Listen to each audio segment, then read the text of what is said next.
العالمين الرحمن الرحيم مالك يوم الدين إياك نعبد وإياك نستعين اهدنا الصراط المستقيم صراط الذين أنعمت عليهم غير المغضوب عليهم ولا الضالين أمين. اللهم صل على سيدنا محمد الفاتح لما أغلق والخاتم لما سبق ناصر الحق بالحق والهادي إلى صراطك المستقيم وعلى آله حق قدره ومقداره العظيم. سبحان ربك رب العزة عما يصفون وسلام على المرسلين الحمد لله رب العالمين. Salam. Est-ce que vous pouvez, parce que j'enregistre, prendre des photos sur jusqu'à la fin du sujet, où c'est marqué le fiqh.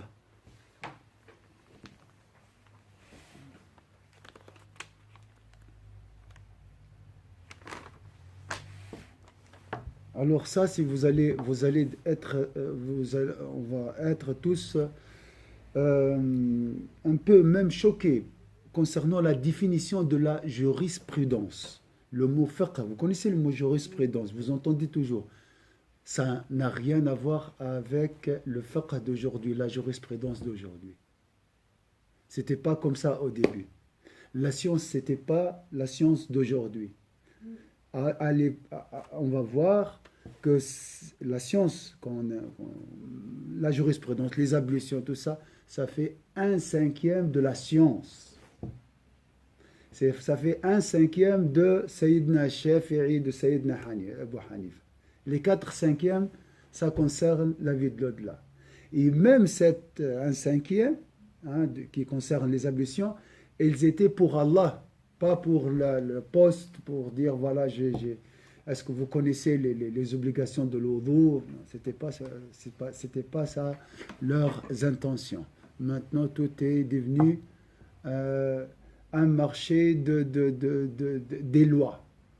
Qui connaît plus, c'est une compétition entre les ulama et vous voyez les conséquences après. Des guerres entre les ulama et voilà. C'est la fin. On a perdu l'éthique et les musulmans sont perdus malheureusement. Donc on va voir ça veut dire quoi le mot fiqh qui est traduit malheureusement par le mot jurisprudence. Ça n'a rien à voir avec la jurisprudence. Voilà. Vous pouvez suivre, Inch'Allah, sur le groupe, avec moi le cours, si vous avez votre annotaire.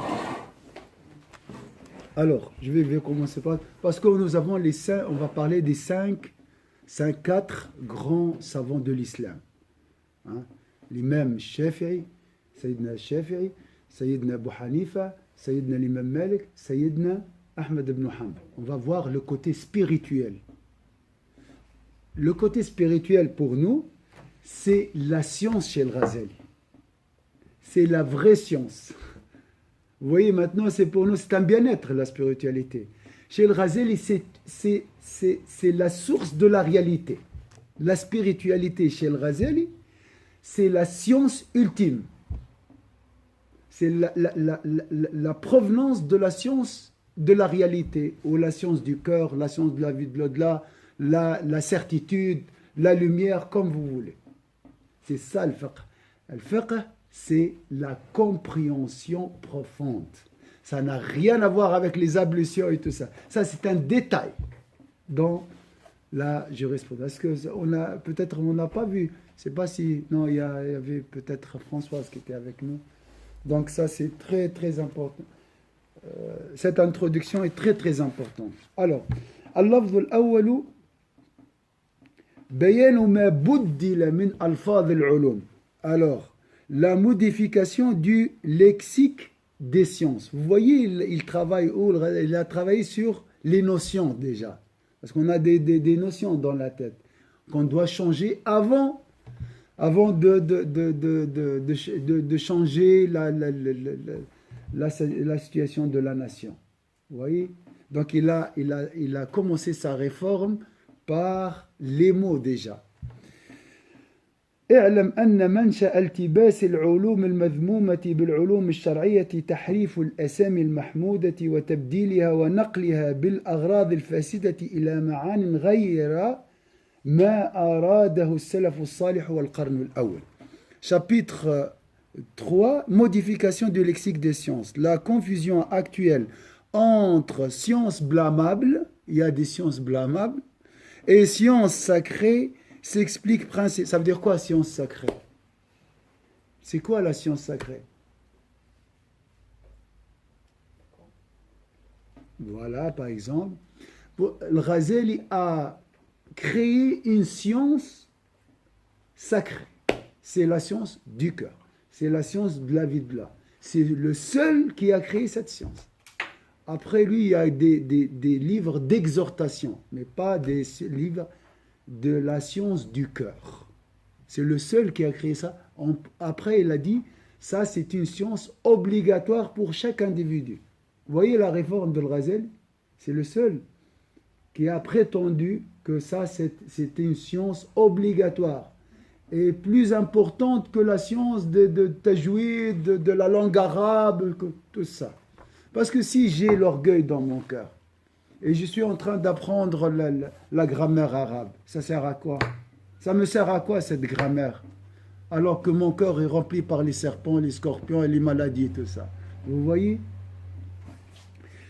Donc, ce qu'il a appelé ici les sciences sacrées s'explique principalement par un glissement de sens dans le langage et la terminologie en usage. Le mot est le même, mais on a changé, on a glissé, on a changé le sens. En effet, un certain nombre de termes dont la signification est initialement louable sont désormais appliqués à des objets de connaissance de façon impropre, si bien que leurs sens ne sont plus ceux que leur donnaient nos pieux prédécesseurs au début de l'islam. Le fiqh est le même, mais la notion de fiqh aujourd'hui n'était pas la même à l'époque des compagnons. Par exemple, les termes en question sont le fiqh, le savoir, le tawhid. Vous entendez ces mots maintenant, tawhid, l'unicité de Dieu, n'est-ce pas? Le rappel, al-dhikr, la sagesse, al-hikmah. Il va réformer ces mots. C'est la notion, ou bien l'essence de ces mots.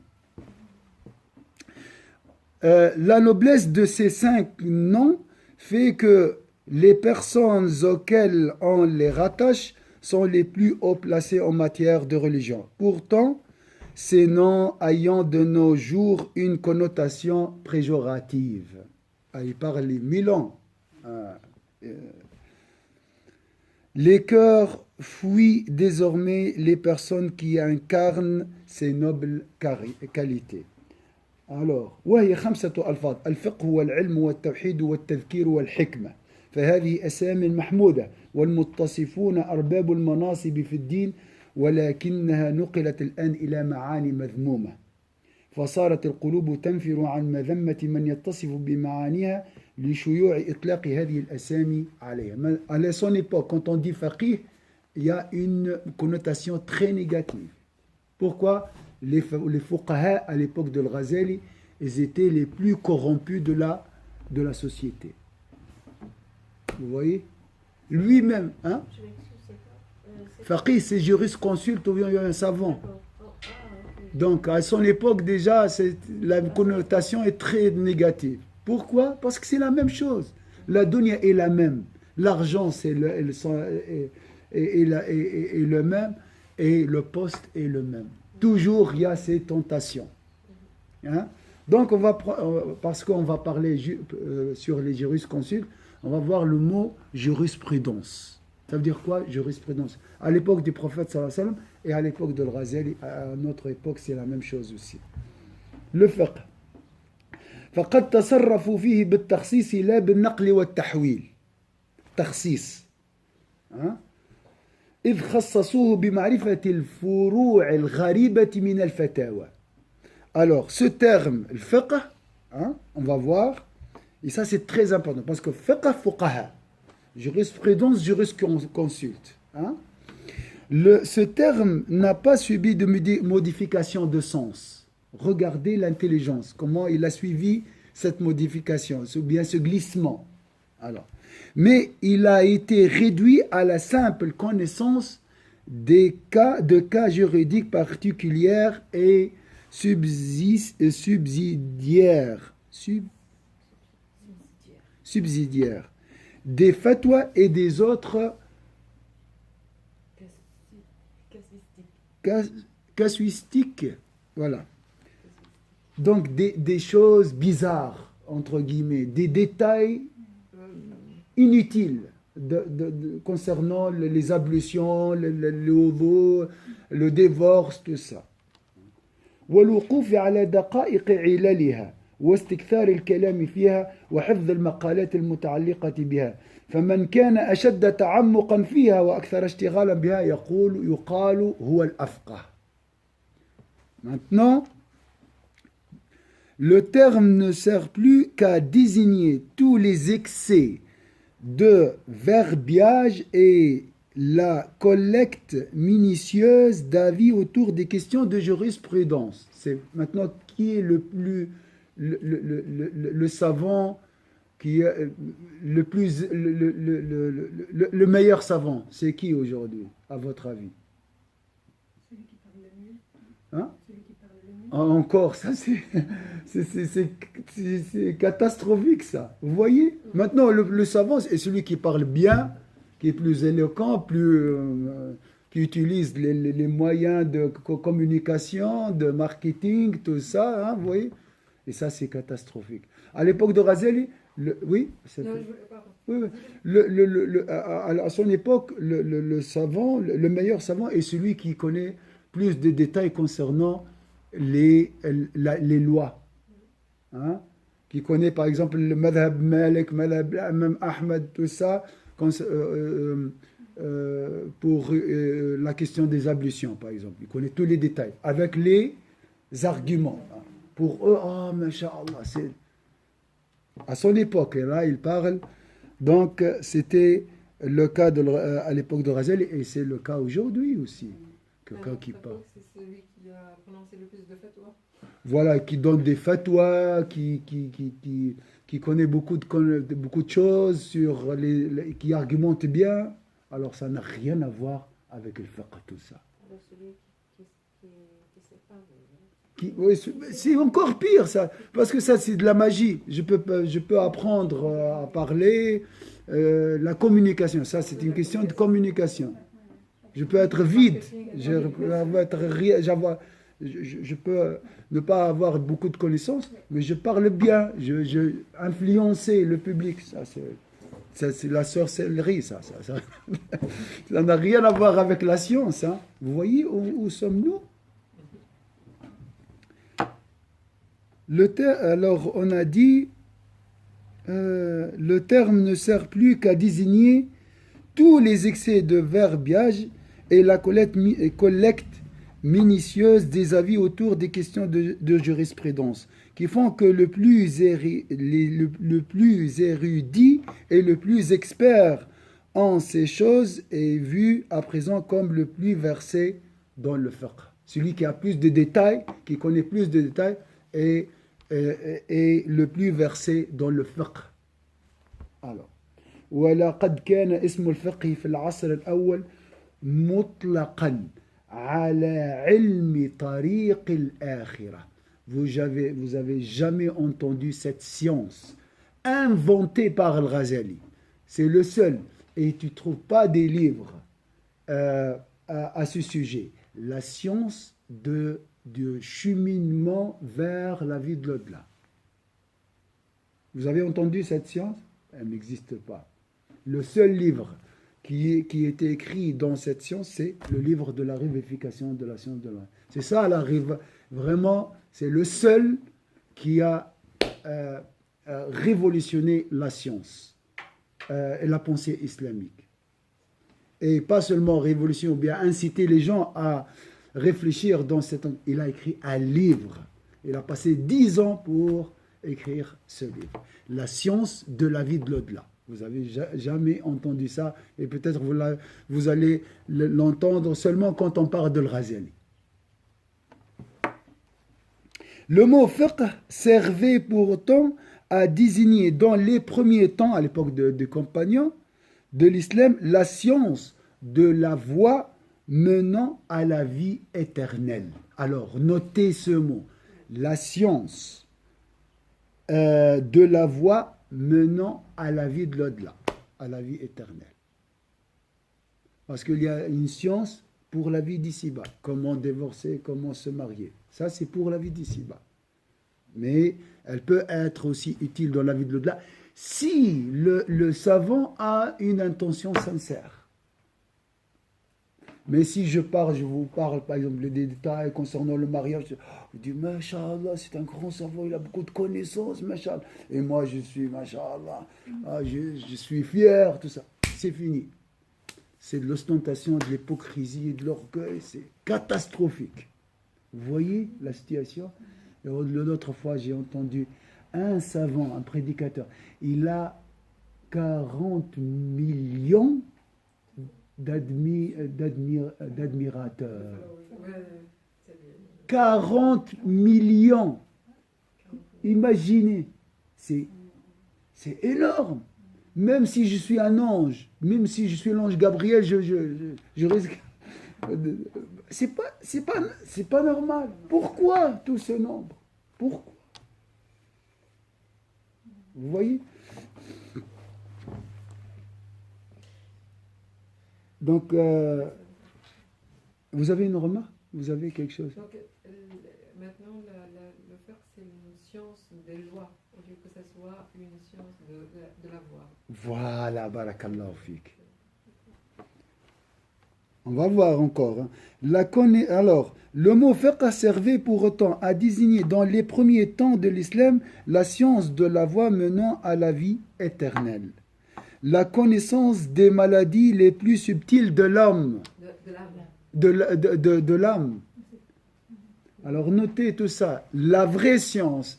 Le fiqh était une science qui traitait les maladies de l'âme. Est-ce que vous avez entendu le mot maladie de l'âme? C'est pas commercial.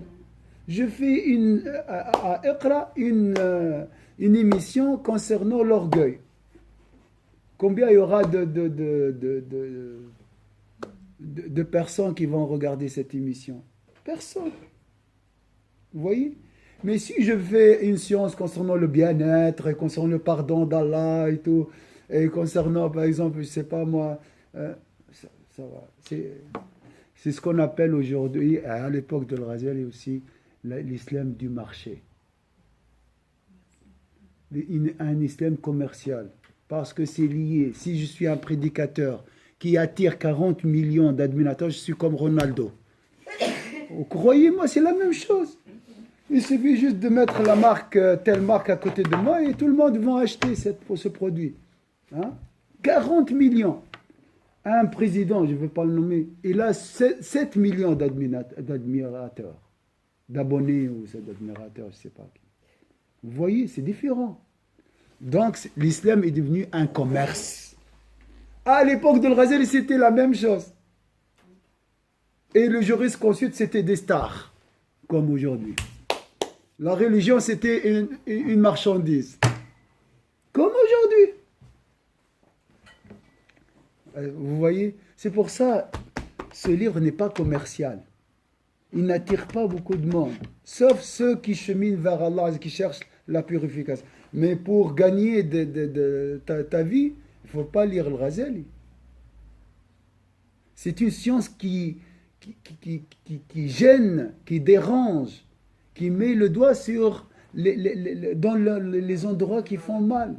Parce que quand le savant qui essaie d'enseigner le Razali, il sera lui-même bouleversé et choqué. Il va arrêter d'enseigner. Parce que la première chose, le Razali va lui dire, attention, toi tout d'abord, de ne pas être hypocrite, d'être ostentateur.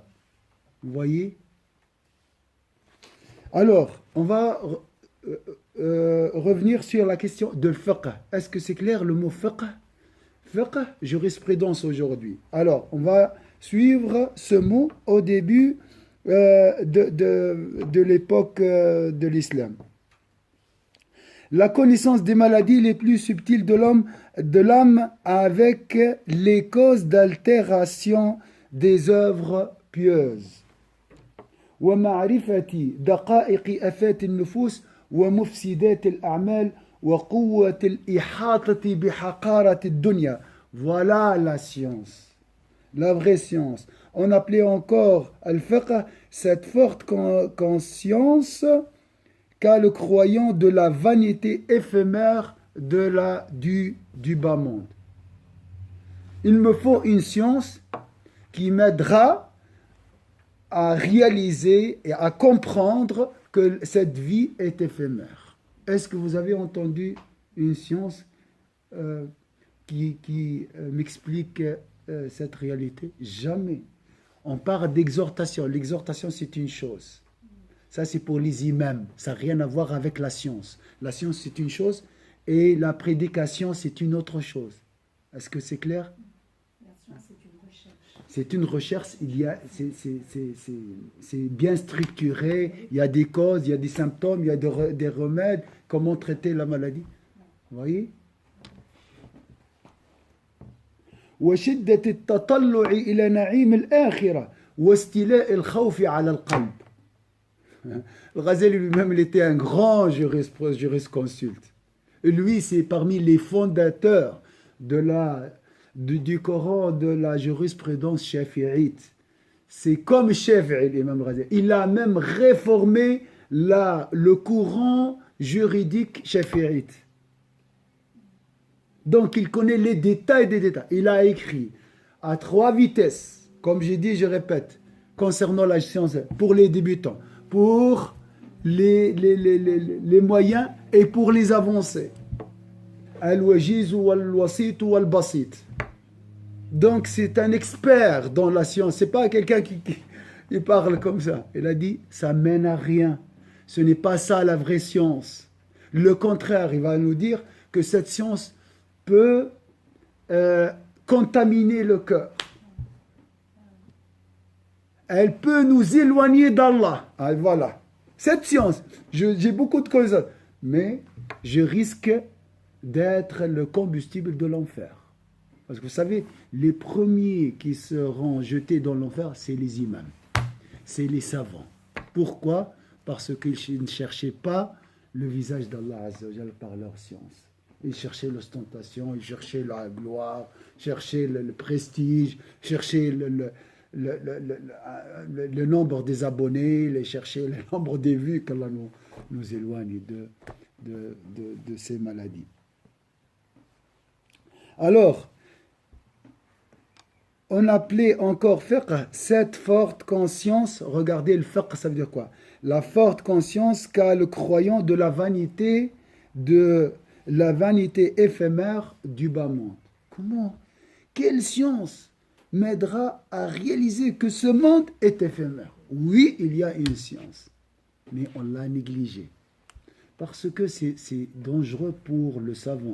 Si je parle que la vie est éphémère et tout ça, il faut être ascète, tout ça, et j'ai une voiture luxueuse qui m'attend à l'extérieur, je dois me détacher d'abord, et ça c'est, hein, ça touche mon intérêt, vous voyez. Donc je préfère parler de quoi? Parler de divorce, de l'appel, les sunan de la prière, la vie juridique de chef, la longueur de la barbe, le qamis, tout ça, et j'entre dans les détails. Comme ça, je ne suis pas visé, je ne suis pas sous la loupe. Hein? On appelait encore fiqh à cette forte conscience qu'a le croyant de la vanité éphémère du bas monde, l'aspiration intense aux grâces de l'autre monde. C'est ça le fiqh. Imaginez. Le fiqh, c'est l'aspiration intense aux grâces de l'autre monde. Donc il me faut une science qui m'aidera à aspirer aux délices de l'autre monde. C'est quoi cette science? Ainsi que l'emprise de la peur sur le cœur. On ne peut pas avoir peur, nous. On veut une science qui endormit les gens, qui élève le degré du jurisprudence, du savant. Vous voyez? Ça dérange pas les gens. Il ne faut pas une science qui dérange. Il faut une science qui ne dérange pas le public et qui élève le degré du savant. Après, ils disent, Masha'Allah, il a beaucoup de connaissances. Masha'Allah, il connaît beaucoup, il a beaucoup d'arguments, tout ça. Et après, il n'y a pas de changement, il n'y a rien. C'est bien c'est bien ce que montre le verset coranique. Ah, maintenant tu vas dire, mais ça, il n'y a pas de fondement. Non, regardez le Coran lui-même.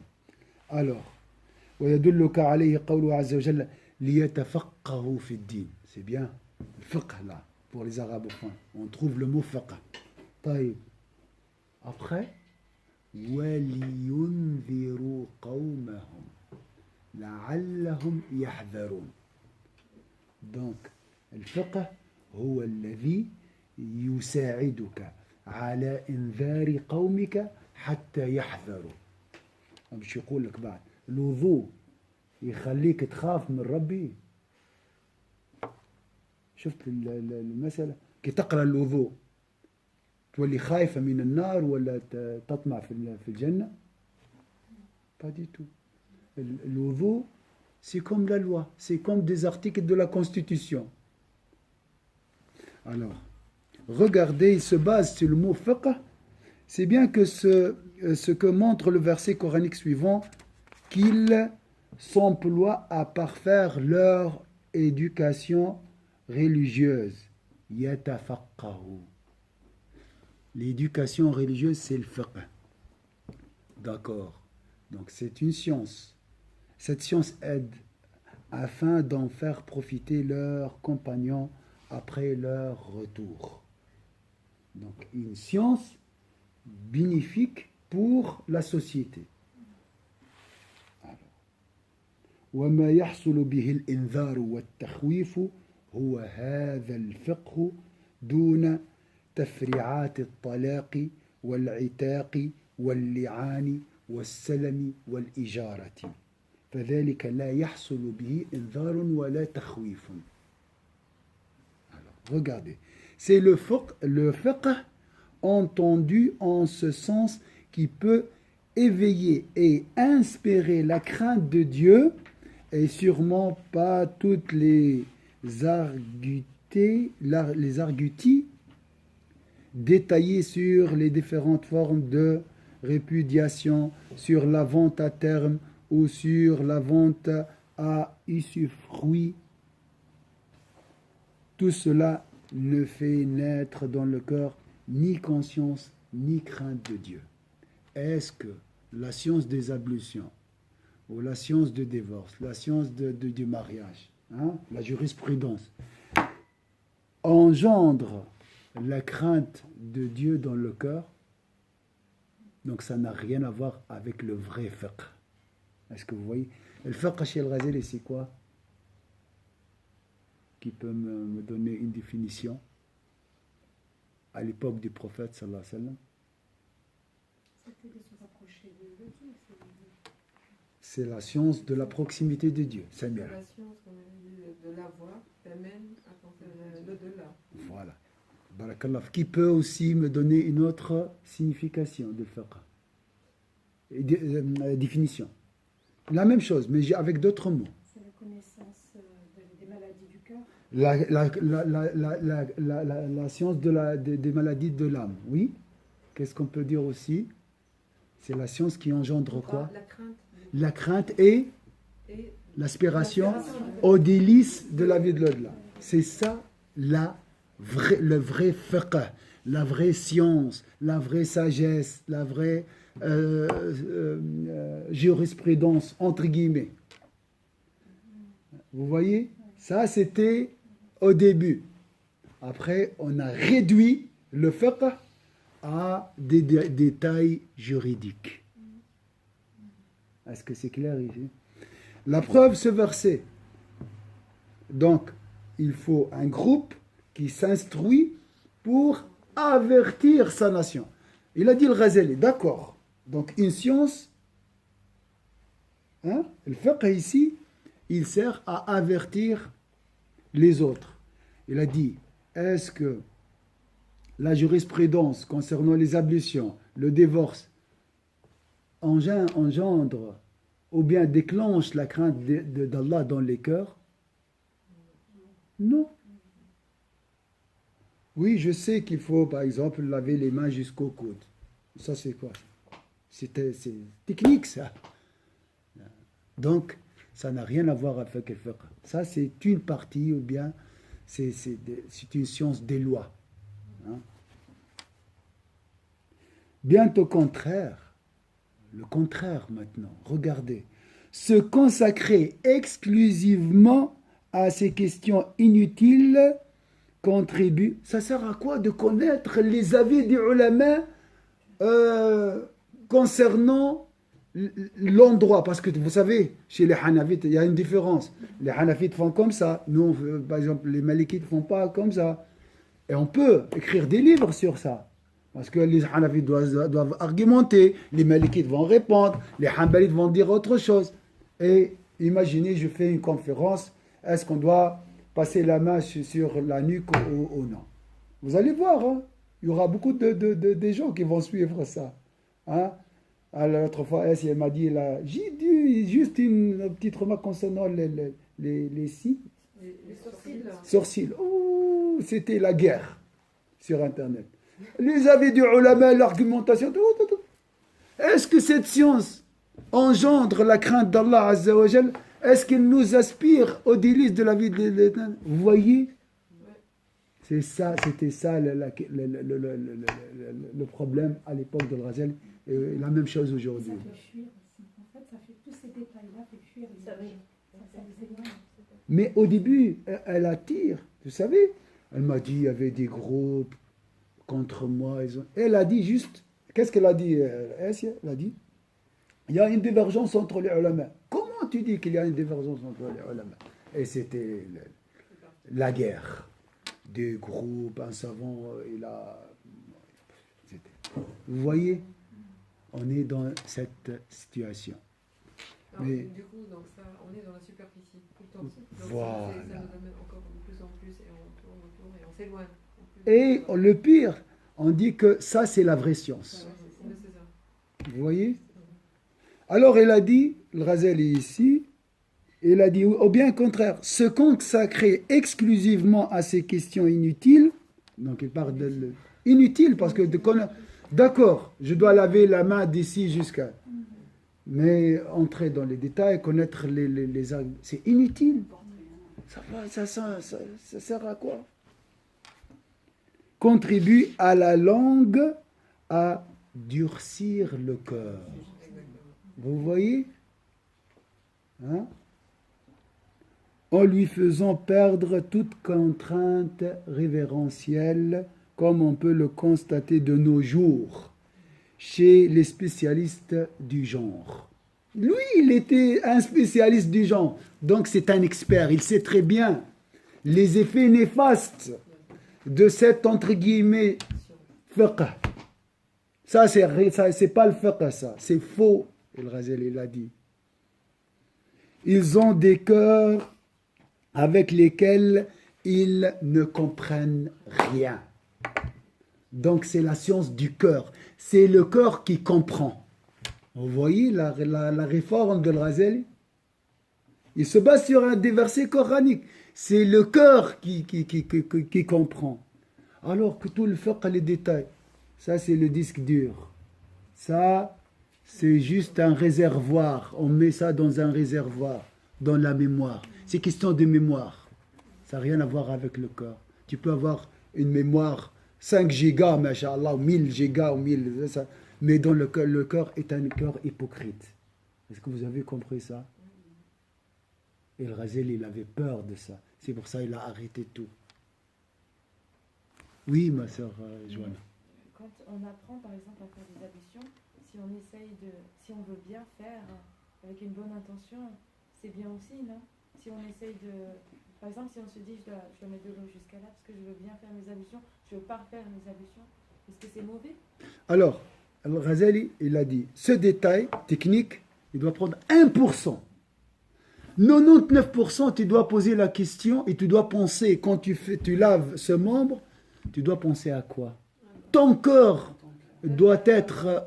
Il a dit, quand tu fais comme ça, il faut imaginer le jour... Le Ghazali, il a dit, hein, il a réformé ça. Il a dit, tu dois penser au jour dernier, comment tu prendras ton livre. Est-ce que tu vas le prendre avec la main droite ou bien la main gauche?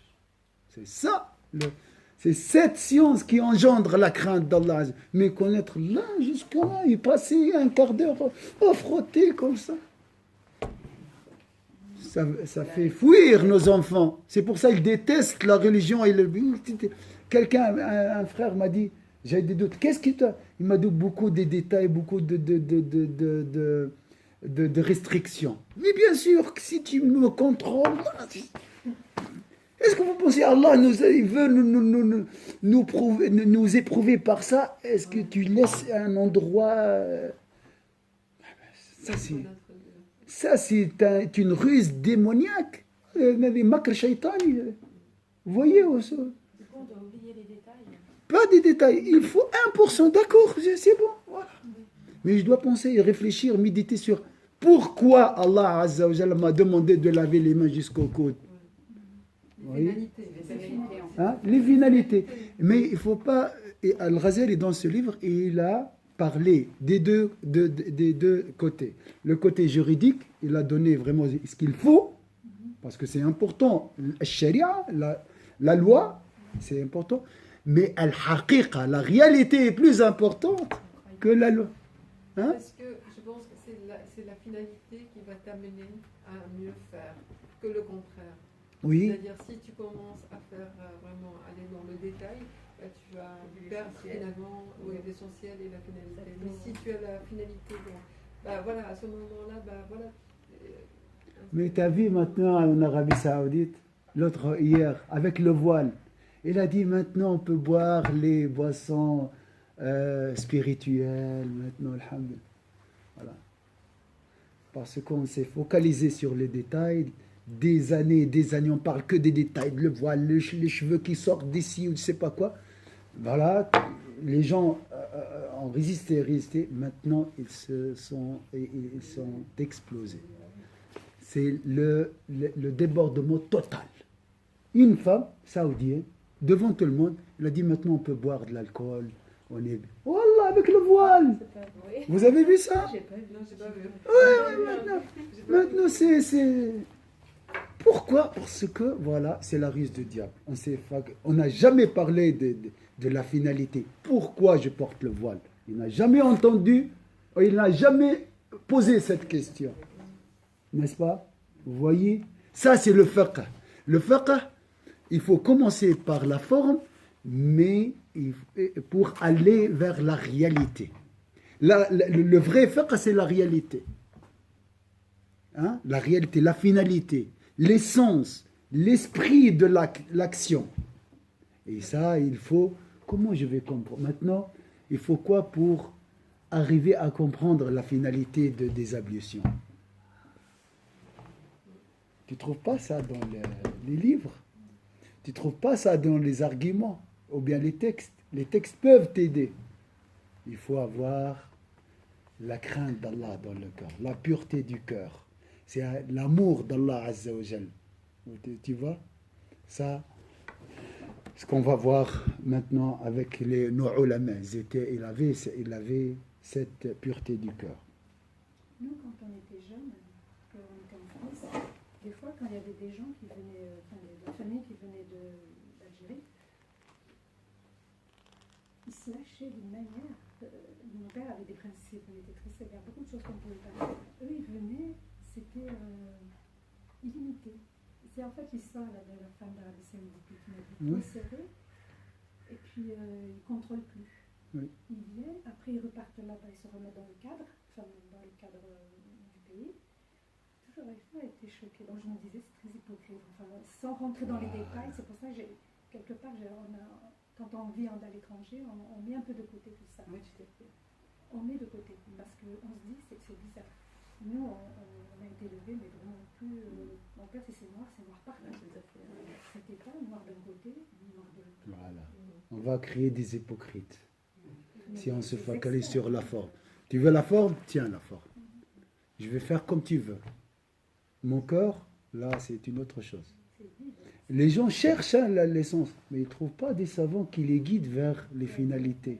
Ghazali, il a dit, moi, je vais vous donner des clés, mais c'est après à vous de chercher la finalité. On a vu ça dans le Hajj. Hein? Il a dit, je vais vous donner des clés. Je ne veux pas tout vous expliquer, parce que ta certitude est différente de la mienne, et chacun son cheminement, et chacun l'intensité de sa lumière, selon la pureté de ton cœur, et selon ton effort. Hein, vous voyez? Et là, ça devient beau. Hein? Ça devient un islam personnalisé. Pas un islam standard comme on a aujourd'hui. Un islam qui n'a pas de sens, n'a pas de goût, n'a pas il n'y a pas de parfum. C'est un islam laid aujourd'hui. Wallah. Les gens ne le disent pas, mais c'est la réalité. Et on parle des détails. Et on répète les mêmes choses. Hein? Autrement. Tu regarde, cherche. Il n'y a aucun renouveau, aucun renouvellement, aucune réforme depuis des années. Quelques ulama qui ont essayé de réformer, et ils étaient bannis. Ah, ils étaient égarés, innovateurs, tout ça. Vous voyez? Parce qu'ils essayent de poser des questions. Même si tu poses des questions concernant l'essence, ah, là, tu as des doutes peut-être alors. Hein, tu es dans les soupçons. Tu seras accusé. Seulement, la sœur, il a dit, il y a une divergence. Ah, comment tu dis il y a une divergence? Tu veux égarer, tu es une novatrice.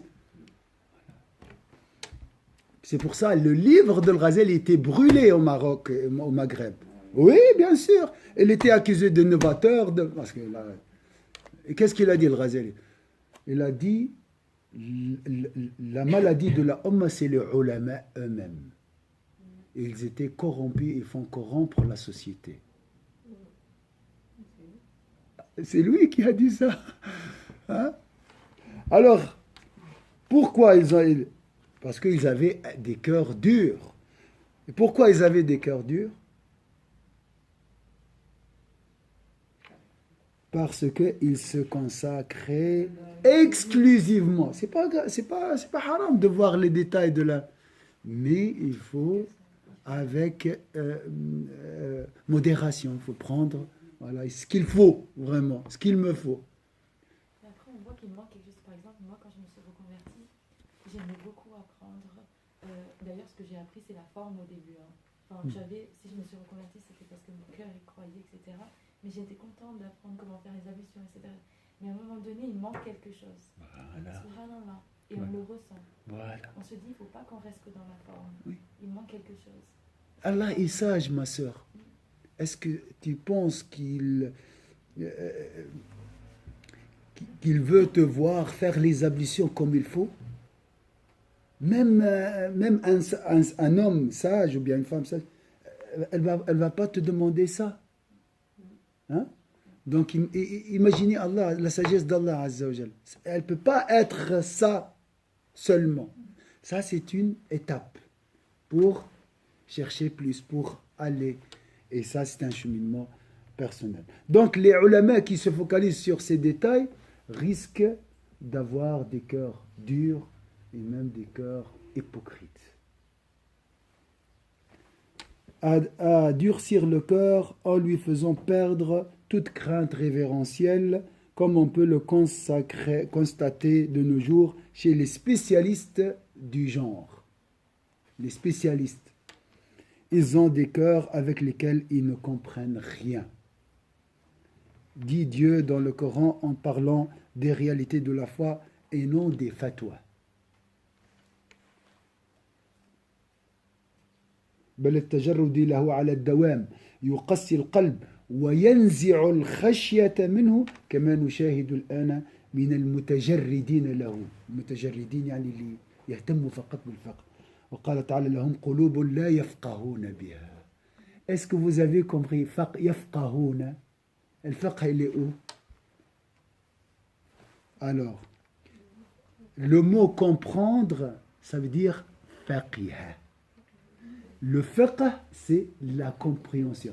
Et la compréhension, c'est avec quel? Avec le cœur. Avec le cœur. C'est très subtil. Ma sœur Mélie, ça va? Ouais. Il a dit la compréhension, c'est le fiqh. Et le fiqh, c'est avec quoi? Avec le cerveau? Non. Ça, c'est, comme j'ai dit, un serveur. C'est pour trier les dossiers, les classer, les analyser. Mais la compréhension, c'est avec le cœur. Donc, un jurisconsulte qui n'a pas un cœur pur n'est pas un vrai jurisconsulte. Un savant qui n'a pas un cœur pur n'est pas considéré en réalité un vrai savant. C'est le cœur qui comprend, pas le cerveau. Est-ce que c'est ça, c'est le Coran qui dit ça. Lahum qulubun la yafqahuna biha. Donc le mot comprendre ici, c'est le fiqh dans la langue arabe. C'est traduit par la compréhension. Donc c'est le cœur qui comprend. Donc il nous faut une science pour purifier le cœur afin qu'il arrive à comprendre. Est-ce que c'est clair ici? Un cœur scellé ne comprendra rien.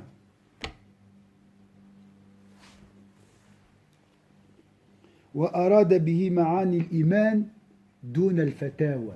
Bien sûr. Ici, on parle de la foi, on ne parle pas des fatwas. Fatwa, vous connaissez le mot fatwa? Fatwa, c'est les jugements juridiques. Hein, souvent, on pose la question, et on pose les mêmes questions. Le ramadan. Si j'ai fait une pécure, moi je reçois 1000 questions chaque année, la même chose. Hein, les pécures, hein, est-ce que ça annule le jeûne? Non. La même chose. Hein. Je vais faire un répondeur. Ouais. Il n'y a aucune question concernant les finales. Aucune. Hein. Ça fait des années. Peut-être seulement les gens qui sont d'une autre confession qui me posent des questions. Mais concernant les finalités des jeunes, jamais. Jamais un musulman est venu vers moi me dire est-ce que je peux savoir pourquoi je jeûne? On est dans les techniques, voilà, quel jeûner, suivre quelle mosquée, voilà, suivre la vision scientifique, la vision de... Et la religion est morte. Ce livre, il s'appelle La revivification de la... Parce qu'il a constaté que les sciences, à son époque, ça fait 1000 ans, sont déjà mortes. Est-ce que vous voyez? Vous savez, c'est pourquoi nos mosquées sont vides. Parce qu'on répète des choses futiles pour les jeunes. Eux, ils cherchent autre chose. Ils cherchent la science du cœur. Et nous, on leur donne la science de la forme. Et on répète. On répète la même chose. C'est trop. Moi, je pose la question, comment nos enfants ne sont pas devenus des athées? Hein? Wallah. Des fois, je dis, mais qu'est-ce qu'ils ont dans leur cœur? Pourquoi ils ne prient pas, nos enfants? Parce que voilà, c'est une religion vide. C'est une religion vide. Et il ne faut pas dire, les chrétiens. Non, on a la même situation. 5% des musulmans sont pratiquants. Non, 15%. Il ne faut pas vous dire 1,5 milliard. 1,5 milliard. C'est culturel. Mais la réalité. Et 2% fréquentent la mosquée. Hein.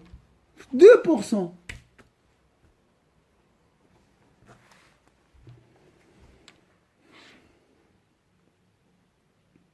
Et on a une religion des stars. Tariq Ramadan, machallah, la mosquée est pleine. Aujourd'hui, c'est fini. Combien de livres on a lu pour Tariq Ramadan? On regarde, tu vois, il a clashé. Tariq Ramadan VS, je ne sais pas. Oui, c'est quoi cette religion? C'est quoi cette religion? Ça, c'est une religion, ça?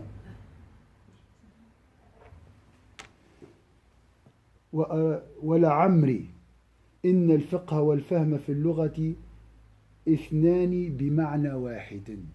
La jurisprudence, la science, hein, ce qu'on appelle aujourd'hui justement, c'est la compréhension profonde. C'est la compréhension du cœur. وإنما يتكلم في عادة الاستعمال به قديما وحديثا. قال الله تعالى لأنتم أشد رهبة في صدورهم من الله فأحال قلة خوفهم من الله واستعظامهم سطوة الخلق على قلة الفقه فانظر إن كان ذلك نتيجة عدم الحفظ لتفريعات الفتاوي أو هو نتيجة عدم ما ذكرناه من العلوم. وقال صلى الله عليه وسلم علماء حكماء فقهاء للذين وفدوا عليهم. وسئل سعد بن إبراهيم الزهري رحمه الله أي أهل المدينة أفقه. Comment il va répondre pour les arabophones? Il va dire quoi selon cette conception?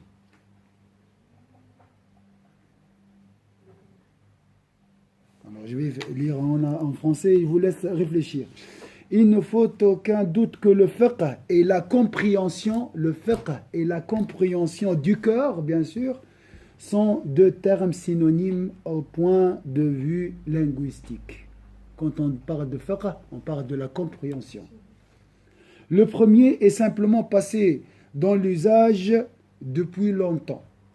Dieu révèle encore, en vérité, vous leur inspirez plus de peur que Dieu lui-même, car ce sont des gens incapables de comprendre.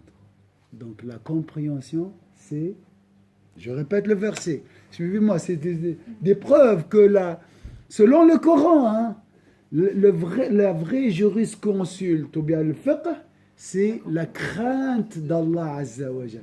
C'est la connaissance du cœur. Alors regardez qu'est-ce qu'il a dit. En vérité, vous leur inspirez plus de peur que Dieu lui-même, car ce sont des gens incapables de comprendre. Verset. C'est un verset coranique, ma soeur. Il s'adresse aux savants. Vous leur inspirez. Je crois ici il parle des hypocrites ou ici il parle des juifs à l'époque. Donc pourquoi ils n'ont pas la crainte? Parce que ils ne comprenaient pas. Donc la compréhension c'est la crainte d'Allah. La crainte d'Allah c'est la science. Al-ilmu huwa al-khishiyatu. La science, c'est la crainte d'Allah, ce n'est pas les détails de la jurisprudence. Dieu attribue donc le manque de crainte révérentielle à son égard, ainsi que l'arrogance humaine à la faiblesse de compréhension, au manque de fiqh. Alors, cela est-il dû à la lacune dans la mémorisation de tous les détails superflus des fatwas? Non, c'était des juifs. On ne leur demande pas de connaître les ablutions et tout ça. Ou n'est-ce pas là plutôt le résultat de l'absence d'une compréhension profonde et d'une sensibilité spirituelle orientée vers Dieu et l'autre monde? Alors, parlons de compagnons qui étaient venus un jour le visiter. Le prophète sallallahu alayhi wa sallam les désigna comme savants, sages et doués de fiqh. Vous voyez, ça veut dire quoi le fiqh? Doué de jurisprudence. Hein? C'est la sagesse, c'est le savoir. Quand on demanda une fois à Sa'd ibn Ibrahim al-Zuhri, qui sont les personnes les plus versées dans le fiqh à Médine, comment il va répondre à votre avis? Les gens les plus versés dans le fiqh, les plus savants, qui ont la jurisprudence, il va dire quoi à votre avis? Qui craignent Dieu. Voilà. Il répondit, ceux qui craignent le plus Dieu. Est-ce que vous avez compris? Ça confirme le mot fiqh. Le mot fiqh, au début, c'était la crainte de Dieu.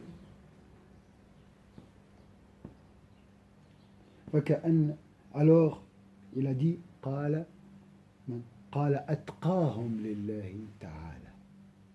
الأفقه هو الأتقى لله. فكأنه أشار إلى ثمرة الفقه والتقوى. C'est quoi التقوى? La crainte révérentielle.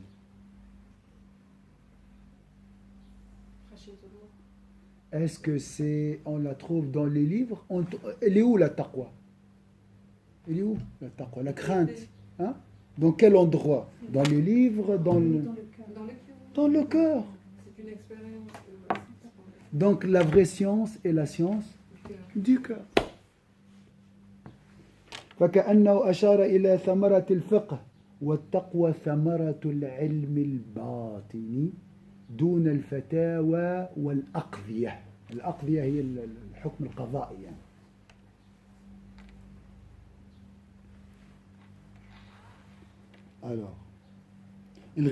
Alors, quand on demanda une fois à Saad ibn Ibrahim al-Zuhri qui sont les personnes les plus versées dans le fiqh à Médine, il répondit ceux qui craignent le plus Dieu. Vous voyez, oui. C'est difficile ça. Comment baser une science sur le cœur? C'est ça la réforme de Al-Ghazali. Il a réussi à former une science qui purifie le cœur. C'est très difficile. Il indiqua donc le fruit du fiqh en guise de réponse. La crainte de Dieu est le fruit de la science intérieure. Donc c'est une science intérieure. Ce n'est pas une science apparente. Elle n'a rien à voir avec les fatwas. Les fatwas, vous avez maintenant... Fatwa, c'est les avis juridiques concernant des questions spécifiques et contemporaines. Par exemple, maintenant, la question d'acheter une maison avec un crédit. Ça, c'est la fatwa. C'est ce qu'on appelle une fatwa. Hein? Et vous avez entendu, par exemple, le fatwa de Khomeini concernant Salman Rushdie. Ça s'appelle fatwa. C'est une nouvelle, un nouveau avis juridique. Hein, souvent. Ça peut être aussi même un jugement, comme le cas de l'affaire de Khomeini, de Salman Rushdie. Oui, un jugement et un avis juridique, voilà. Et autres sentences judiciaires. C'est des sentences judiciaires. Ça, on appelle ça sentence judiciaire. Mais ce n'est pas le fiqh, ça. Ce n'est pas la crainte. Hein? Ces fatwas, est-ce qu'ils engendrent des fruits? Est-ce qu'ils nous donnent la crainte d'Allah? Non. Connaître vraiment les avis des ulama, c'est juste pour une culture. C'est une culture, ça. Hein?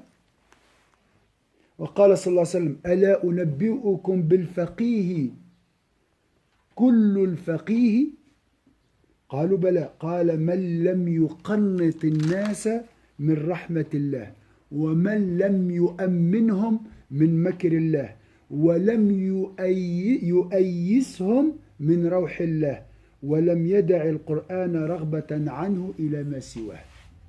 Ça n'a rien à voir avec l'aumône et les ablutions.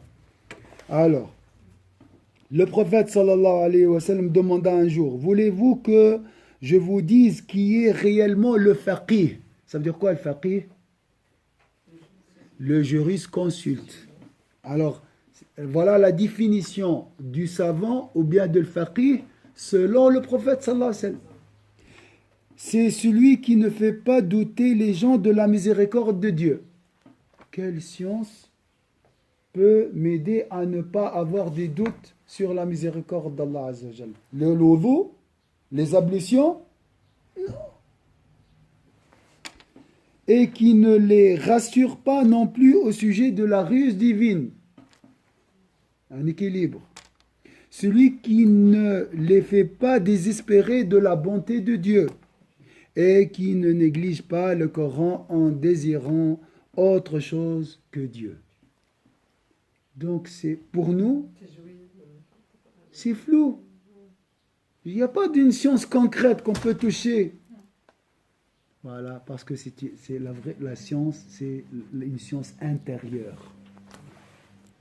ولما روى أنس بن مالك قوله لأن أقعد مع قوم يذكرون الله تعالى من غدوة إلى طلوع الشمس أحب إلي من أن أعتق 4 رقاب. قال فالتفت إلى زيد الرقاشي وزياد النميري وقال لم تكن مجالس الذكر مثل مجالسكم هذه يقص أحدكم وعظه على أصحابه ويسرد الحديث سردا وإنما كنا نقعد فنذكر الإيمان ونتدبر القرآن ونتفقه في الدين ونعد نعم الله علينا تفقها. شنو التفقه؟ Méditer les bienfaits d'Allah. Qui accepte cette définition aujourd'hui? Imagine, je viens devant tout le monde, je dis le fiqh, c'est méditer, la science, c'est méditer les bienfaits d'Allah. Ça c'est le fiqh? Oui, ça c'est le fiqh.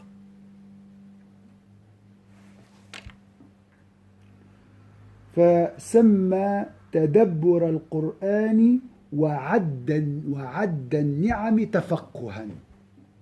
Donc c'était quoi au début des siècles de l'islam? Le fiqh, le savoir, c'est méditer le Coran et méditer sur les bienfaits d'Allah Azza wa Jalla.